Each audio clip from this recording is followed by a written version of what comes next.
ಭಗವದ್ಗೀತಾ ಶ್ಲೋಕಗಳನ್ನು ಕಲಿಸಿರಿ ಮತ್ತು ಕಲಿಯಿರಿ. ಸರ್ವೋಪನಿಷದೋ ಗಾವೋ ದಗ್ಧ ಗೋಪಾಲನಂದನಃ ಪಾರ್ಥೋ ವತ್ಸಃ ಸುಧೀರ್ಭೋಕ್ತ ದುಗ್ಧಂ ಗೀತಾಮೃತಂ ಮಹತ್. ಸರ್ವೋಪನಿಷದೋ ಗಾವೋ ದಗ್ಧ ಗೋಪಾಲನಂದನಃ ಪಾರ್ಥೋ ವತ್ಸಃ ಸುಧೀರ್ಭೋಕ್ತ ದುಗ್ಧಂ ಗೀತಾಮೃತಂ ಮಹತ್.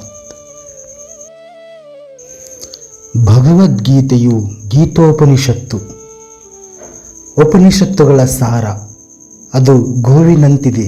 ಗೋಪಾಲನಂದನನೆಂದು ಪ್ರಸಿದ್ಧನಾಗಿರುವ ಶ್ರೀಕೃಷ್ಣನು ಈ ಹಸುವಿನ ಹಾಲನ್ನು ಕರೆಯುತ್ತಿದ್ದಾನೆ.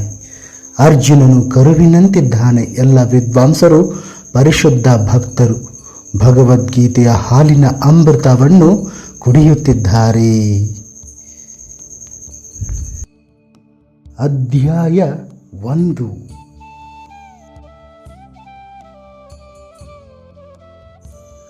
ಕುರುಕ್ಷೇತ್ರದ ರಣರಂಗದಲ್ಲಿ ಸೈನಾವಲೋಕನ.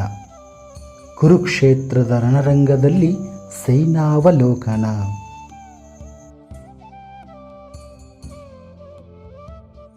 ಶ್ಲೋಕ 13.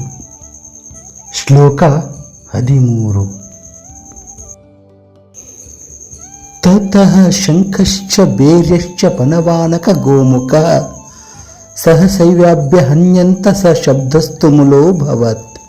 ತತಃ ಶಂಖಶ್ಚ ಬೇರ್ಯಶ್ಚ ಪನವಾನಕ ಗೋಮುಖ ಸಹಸೈವ್ಯಾಭ್ಯ ಹನ್ಯಂತ ಸ ಶಬ್ದಸ್ತು ಮುಲೋಭವತ್.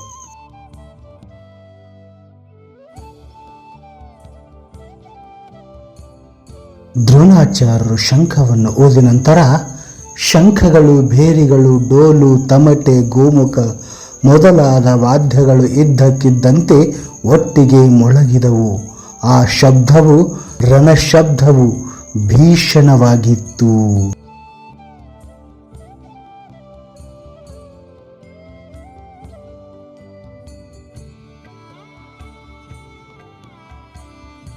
ಮತ್ತೆ ಮುಂದಿನ ಶ್ಲೋಕದೊಂದಿಗೆ ಭೇಟಿಯಾಗೋಣ.